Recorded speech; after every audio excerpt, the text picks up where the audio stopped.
Hey guys, this is Josh with RedNeck GreenThumb. This is going to be the second installment of Jeremiah's Survival Guide. I'm going to be going over thank you, five different plants that you can use for bushcraft first aid. It's probably going to be a short video, but nonetheless, it's an important one. So, I'm going to walk you through all five of these plants. And don't forget to like, subscribe, and hit that bell if you like this content. So sit back and enjoy. Oh, say, say, hit the subscribe button. Hit the subscribe button. All right. Enjoy, guys.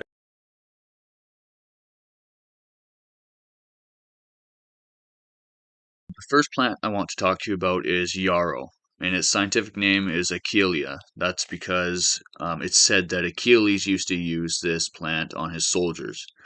That being said, it can be used as a poultice to stop bleeding. It's an antimicrobial, antifungal, antibacterial, so it's really good for if you cut yourself in the woods. Um, it can be dried out. The leaves and the flowers can be dried and used as a tea, but I would recommend drying them and not using them wet because it's said that they can make you hallucinate. I've never witnessed this, but that's something that I've read. Um, it's an anti-inflammatory. It's a diuretic. It removes excess mucus from the body. It reduces fever by making you sweat. So it's good for infections in multiple different ways. Um, don't use this while you're pregnant or breastfeeding. It can remove anxiety and promote sleep. These flowers can be multiple different colors. They can be from white to purple to pink, but they're most commonly found in the white variety. Their flowers are a whole bunch of little flowers in one big group, so it looks like a big flower, but it's actually just a bunch of little ones. Their feathers, their leaves look like feathers, so it's pretty easy to identify, but you still want to do your own research because there are some poisonous lookalikes, such as um, water hemlock, kind of looks similar. And it usually grows in yards and ditches. And you know what? I've found it, it's just a common weed. I've found it almost everywhere. So that's what I know about yarrow. So the next plant I want to talk to you about is horsetail. I have two different kinds of horsetail here. I have rough horsetail and field horsetail. Field horsetail is really good for stopping bleeding and healing wounds if it's applied directly to the wound site. It can be used as a diuretic. You can make it into a tea for treating bladder infections and UTIs. It's said to be anti-aging. It's anti-inflammatory, antifungal, antimicrobial. If you have a sore throat, you can make a gargle out of it, and that will help heal up any injuries or infections in the throat. It's very high in silica, so it's good for brushing your teeth. But that being said, it's not good for prolonged use because it can cause health issues if you use it for more than 3 months, I think it is. But I wouldn't use it too much anyways because of the high silica content.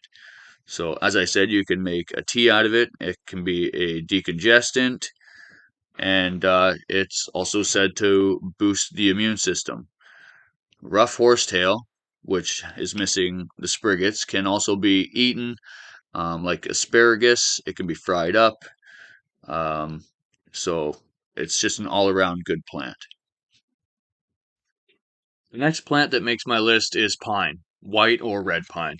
Pine makes a good bushcraft first aid plant because it's antibiotic, antibacterial, antifungal, and antioxidant. It can heal wounds, and if you make a pine tea out of it, it's very high in vitamin A and C. White pine, like you see here, is edible. So is most varieties of red pine, but you'll have to do your own research because there are some that are poisonous. Um, in order to tell the difference, red pine has needles in groups of 2, and it has a reddish brown bark. And white pine has needles in groups of 5, like you can see right here. Pull one off, and if you count them, it'll be a group of 5. You can eat the needles, you can eat the bark, you can eat the sap or the pitch. And that brings me to another topic. The pine pitch can be used to draw out splinters. It can be used to seal wounds. If you have a toothache or a cavity or something in the woods, you can actually use the pitch to seal up your tooth so that the oxygen's not getting at it. In order to do that, you'll need to collect yourself some pitch and put it over some heat. Once you put it over some heat, you can melt it down and let it set for a little bit. And once you leave it alone, it will get a little bit harder. And then you'll be able to seal your wounds with it. You'll be able to make glue out of it. There's so many different uses when it comes to pine. So, and if you can take a look there, it actually sticks really well. It hardens on the skin, but it sticks like a Band-Aid.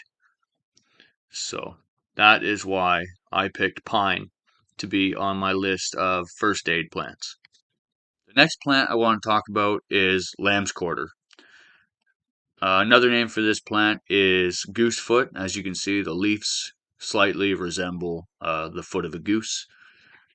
This plant can be used as a poultice. It's good for skin ailments like rashes, burns, and bites. It is a good anti-inflammatory, a slight painkiller, and when using it as a poultice, it can also be used for arthritis. It's edible, raw, or cooked. Some people call it wild spinach, and it's high in vitamin A and C. It can rid the body of excess mucus, so that's good for if you have a cold. It can help with that. It can reduce colds and fevers. It may have a laxative effect if you find yourself to be constipated, so that can definitely help. But one thing is, do not eat too much of this plant. Just like anything else, if you overindulge, there can be negative effects, but this plant in particular can give you kidney stones. So watch out for that. Try not to eat too much of it. So last but not least on the list of bushcraft first aid plants would have to be willow. That can be sandbar willow, white willow, weeping willow, pussy willow, it doesn't matter. All the willows have the same compound called salicylic acid that's very similar to aspirin. So it's an amazing painkiller. Willow is good for your muscles, headaches, arthritis, soft tissue pain such as bruises. It's an antiseptic, an antiviral. It can be used to thin the blood. It can also be used for fevers and colds to reduce fevers. You can boil it into a tea, or you can chew on the bark itself. And you can also use it as splints, or use the bark itself as cordage for a splint.